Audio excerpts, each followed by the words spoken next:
Hello, I'm here to tell you about what's really happening to our recycled waste. As you know, we as humans are becoming more aware of the impacts that our waste has on the environment, and so we're trying to become more eco-friendly, but we're not always told the truth about how it happens or where it goes. When somebody mentions the word recycle, you imagine organised piles and tubs of clean rubbish, when in reality, it's being scattered in landfills with zero regards for sorting and is polluting all of our oceans and waterways. The clip that's about to be shown might be slightly confronting, but will give you a vague summary of what governments have tried to enforce based on the impacts of our actions. 10 years ago, the Daily Mail launched a trailblazing campaign to end the scourge of plastic bags clogging the oceans, choking turtles, killing seabirds, poisoning fish. Governments have responded by declaring a war on plastic to end the estimated 8 million tonnes of it that end up in the oceans every year. They claim that taxes on plastic bags and the banning of single-use plastic items will help to keep the oceans clean. But these new measures will do little to solve problems that have in large part been caused by green policies. To bring things back to a more positive note, this map shows how much waste per country is being properly recycled. As you can see, Australia is doing a fairly good job at recycling. However, 70% of our waste is still not being recycled properly.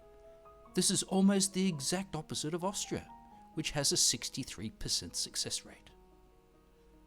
In some countries, most rubbish is taken into places called material recycling facilities.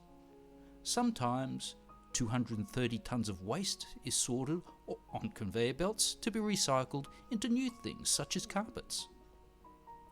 There will, however, always be smaller plastics that fall through the gaps in the belts and into other waste that's supposed to decompose. These plastics, things like straws, cups, and bits of plastic bags, which eventually will go into our oceans and kill wildlife. There's something called a garbage patch, which is an accumulation of plastic that floats in the ocean controlled by currents. The largest that exists is the Great Pacific Garbage Patch, and it is the largest accumulation zone of ocean plastic on the planet. It's estimated that 2.41 million tonnes of plastic are entering our oceans every year, with 80,000 tonnes being in that one patch alone. The size is already outstanding, sitting at 1.6 square kilometres, and took an entire fleet of 30 boats, 650 nets and 2 flight paths just to get a sample of its size. These two graphs show the degrees that the patch travels between the years 2000 and 2016, showing the latitude and longitude separately.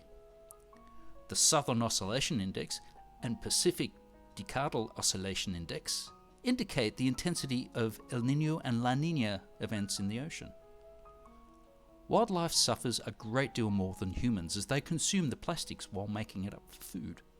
This causes malnutrition and entanglement, while also threatening health behaviour and existence. What we often fail to realise is we are affected not only by the pollution, but also by consuming the plastic through a chain of reactions. 1 million tonnes of fish are eaten worldwide in a single year, and it's easy to assume that next to all of the fish have consumed microplastics in one way or another.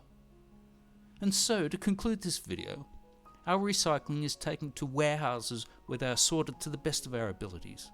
But most of the smaller plastics, or microplastics, which are the most impactful upon the environment, are unable to be filtered properly and lay waste in our oceans and landfill, almost impossible to clean out and lasting thousands of years. What can we do? Absolutely everything we can.